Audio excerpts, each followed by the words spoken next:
Assalamualaikum warahmatullahi wabarakatuh. Bersama kami dari kelompok 1 dari Rombel T02 bersama saya Muhammad Askar Rizky. Saya Muhammad Zaki Zahran.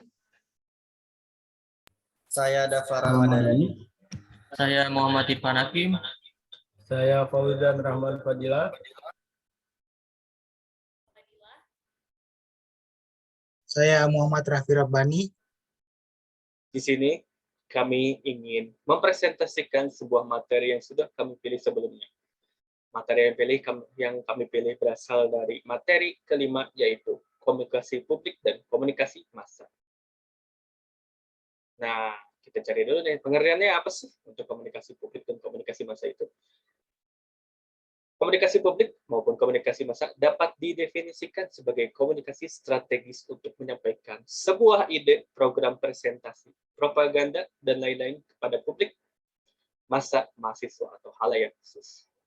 Nah, jadi definisinya itu komunikasi publik adalah proses di mana kita menyampaikan atau memberikan sebuah informasi kepada masyarakat luas atau kepada publik yang luas.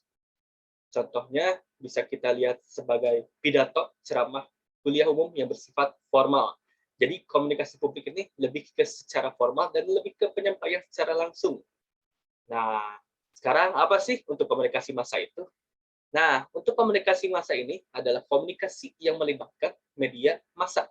Media komunikasi massa bisa dicontohkan seperti artikel koran dan majalah, program televisi, radio, film, dan iklan. Nah, hal-hal tersebut itu masuk ke dalam komunikasi massa. Nah, jadi komunikasi massa itu penyampaian yang menggunakan media komunikasi atau media massa sebagai penyampaiannya. Nah, jadi itu perbedaannya. Jadi kalau publik itu secara langsung, kalau massa itu lewat media. Kita lanjut. Oke, selanjutnya adalah pengaruh komunikasi publik dan komunikasi massa. Oke, jadi di komunikasi publik dan komunikasi massa pasti punya pengaruh dong dari informasi yang udah disampaikan kan. Nah, pengaruh yang ada dari komunikasi publik dan komunikasi massa itu ada dua perspektif. Yang pertama, perspektif sumber atau komunikator, dan yang kedua, perspektif pendengar atau komunikan. Nah, perspektif yang pertama, perspektif sumber atau komunikator, yaitu semua informasi berpusat kepada komunikator melihat sumber, pesan, teknologi, produk, dan jasa informasi sebagai pengendali pengaruh kepada pendengar atau audiens. Nah, jadi perspektif yang pertama ini, perspektif sumber atau komunikator itu jadi komunikator itu punya peran kan. Jadi karena mereka yang megang informasi, mereka yang memiliki informasi tersebut dan mereka yang menyampaikan. Nah, mereka tuh memiliki peran sebagai pengendali pengaruh dari informasi yang mereka punya kepada pendengar atau audiens. Jadi karena mereka yang megang informasi, jadi informasi yang mereka sampaikan tuh ada pengaruhnya, ada dampak kepada audiensnya. Jadi tergantung dari cara mereka menyampaikan informasi atau dari media yang mereka gunakan, nah, ada pengaruh tersendiri dari setiap aspek tersebut kepada pendengar atau audiens. Jadi, kayak, misalkan mereka punya informasi sekian, nah, mereka pengen menyampaikan informasi tersebut dengan intisari atau maksud yang mereka sampaikan tuh ada maksud tertentu nih. Nah, mereka tuh harus, punya kendali penuh atas informasi yang mereka berikan gitu, kayak, wah, gue pengen audiens gue tuh menerima informasi yang mereka dapat, yang mereka tangkap dari gue tuh gini. Nah, mereka tuh memiliki pengendali penuh terhadap pengaruh dari informasi yang mereka berikan kepada audiens. Nah, perspektif yang kedua, yaitu perspektif pendengar atau komunikan, yaitu menekankan peran yang dimainkan anggota audiens dalam hasil komunikasi publik atau komunikasi massa. Nah, karena komunikator tadi punya perannya sebagai pengendali pengaruh terhadap informasi, otomatis kita sebagai audiens yang menerima informasi yang disampaikan punya perannya juga dong. Nah, jadi kita sebagai audiens itu tuh punya peran menerima informasi. Jadi kayak karena komunikator misalkan udah menyampaikan informasinya dengan baik, nah selanjutnya tergantung kepada kita nih. Kita bisa nggak menerima informasinya dengan baik? Kita bisa nggak menginterpretasikan nilai-nilai yang udah disampaikan oleh komunikator kepada kita? Bisa nggak kita nangkap nilai-nilai tersebut? Nah, jadi itulah peran kita sebagai audiens. Kita tuh apa ya? Nggak bisa asal gini nggak bisa. Jadi kita tuh kayak pasti ada niatan tertentu. Jadi kita harus bisa menerima niatan yang udah disampaikan oleh komunikator kepada kita gitu. Intisari dari informasinya itu kita harus bisa menerima. Nah, itu tuh peran sebagai pendengar atau komunikan. Oke, selanjutnya.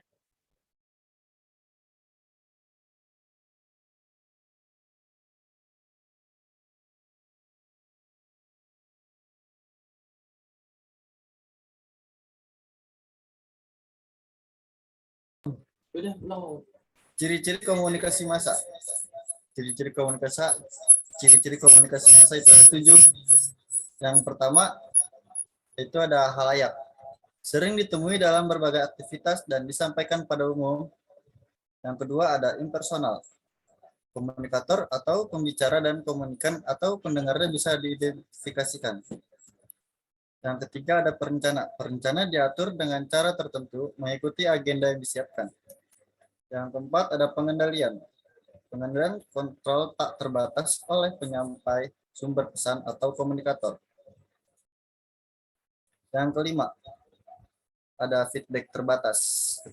Feedback terbatas itu komunikan memiliki akses terbatas untuk menyampaikan pesan kepada komunikator. Yang keenam ada sentralitas sumber. Yaitu sumber memiliki kemudahan karena sarana mendukung dan akses langsung kepada seluruh penerima pesannya. Dan terakhir ketujuh, keterlibatan media komunikasi massa yang melibatkan media massa tradisional atau media yang lebih baru seperti internet dengan berbagai aplikasinya. Next, ada komunikasi publik.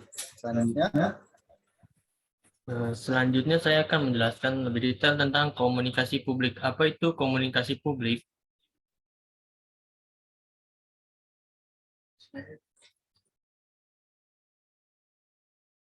Lanjut tuh. Slide. Bentuk komunikasi publik. Komunikasi ini biasanya berlangsung lebih formal dan lebih sulit daripada komunikasi antar pribadi atau komunikasi kelompok. Karena komunikasi publik menuntut persiapan pesan yang cermat, keberanian, dan kemampuan menghadapi sejumlah besar orang. Daya tarik fisik pembicara bahkan sering merupakan faktor penting untuk menentukan efektivitas pesan, selain keahlian dan kejujuran pembicara. Contoh komunikasi publik diantaranya pidato yang bersifat formal, ceramah, agama, dan mungkin bisa kuliah umum. Selanjutnya, bagaimana cara agar komunikasi publik bisa berjalan dengan efektif? Ada 5 cara agar komunikasi publik dapat berjalan efektif.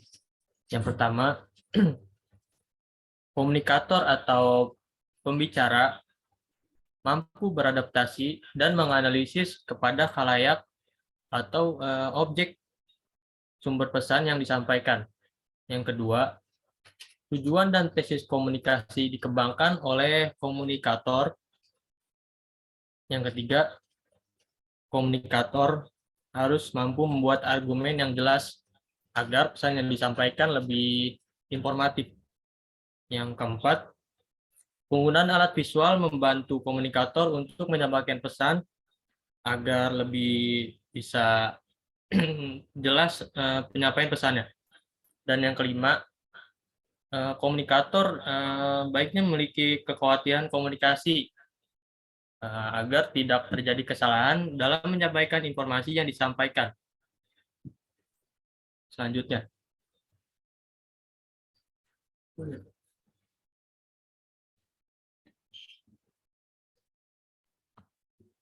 Komunikasi massa. Apa sih komunikasi massa?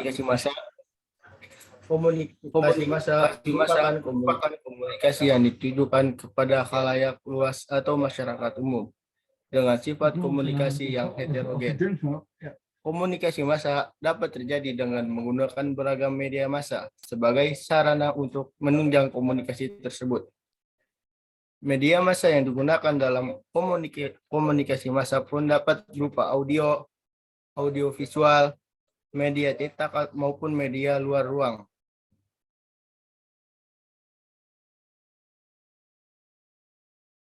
Model komunikasi massa yaitu produksi. Organisasi yang membuat dan mendistribusikan produk atau jasa informasi. Produk atau jasa. Produk atau jasa informasi didistribusikan kepada para audiens. Dan yang terakhir, konsumsi, yaitu audiens dan pemanfaatan.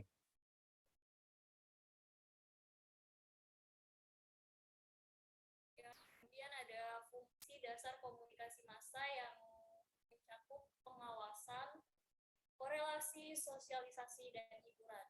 Dalam bagian pengawasan ini ada bagian yang mencari informasi yang dicari dan dibutuhkan audiens. Maksud dari dibutuhkan audiens ini apa sih? Nah, Interupsi. itu Alifah, suaranya gede dikit ya, maaf. Oke. Fungsi dasar komunikasi massa itu mencakup pengawasan, korelasi, sosialisasi, dan hiburan.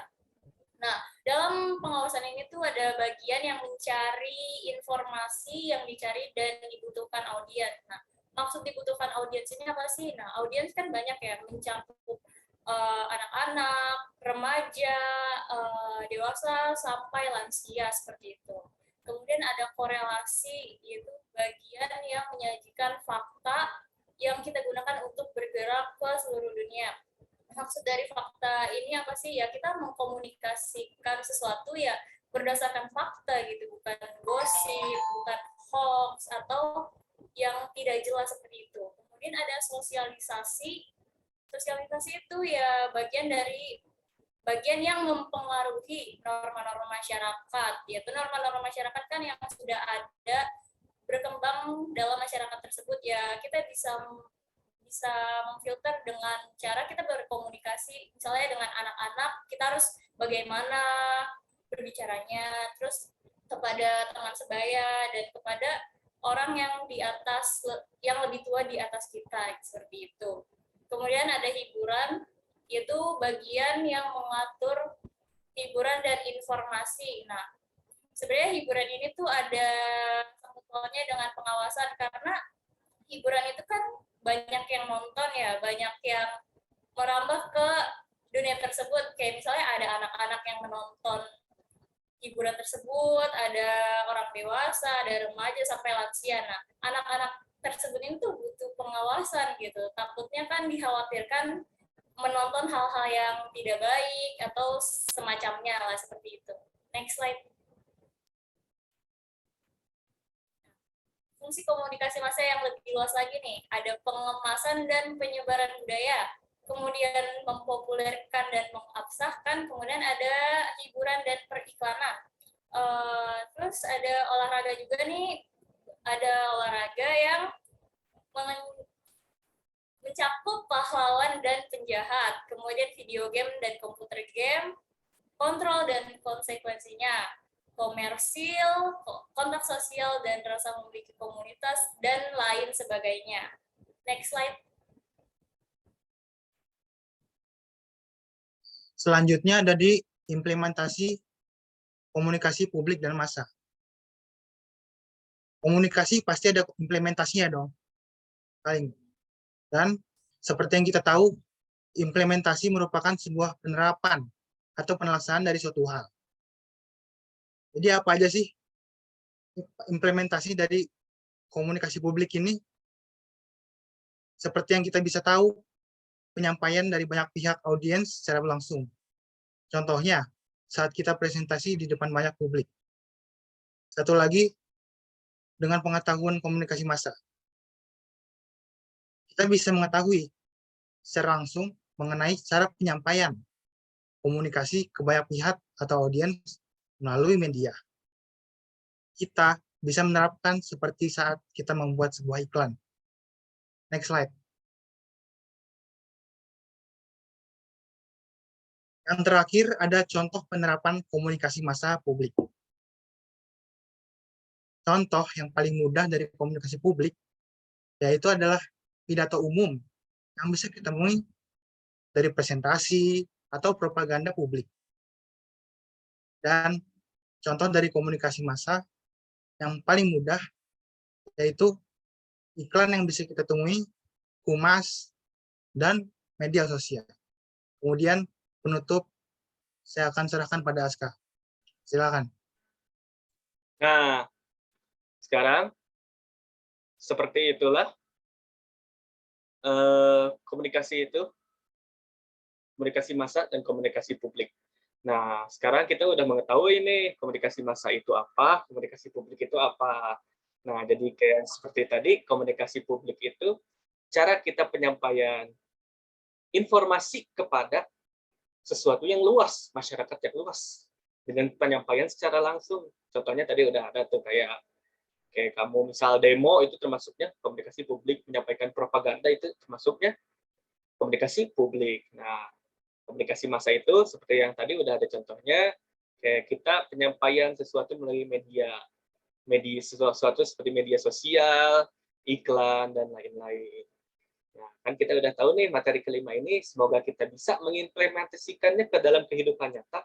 Jadi buat yang ingin bicara di depan umum nih, jadi kita udah tahu nih tahapannya gimana, cara yang baiknya kayak gimana, contohnya kayak gimana. Nah, jadi semoga materi yang bisa kami sampaikan saat ini bisa berguna bagi yang menonton. Terima kasih juga nih yang udah nonton. Sekian dari kelompok kami, dari kelompok 1, from BLT 02, dari saya Muhammad Rizky. Sekian, wassalamualaikum warahmatullahi wabarakatuh.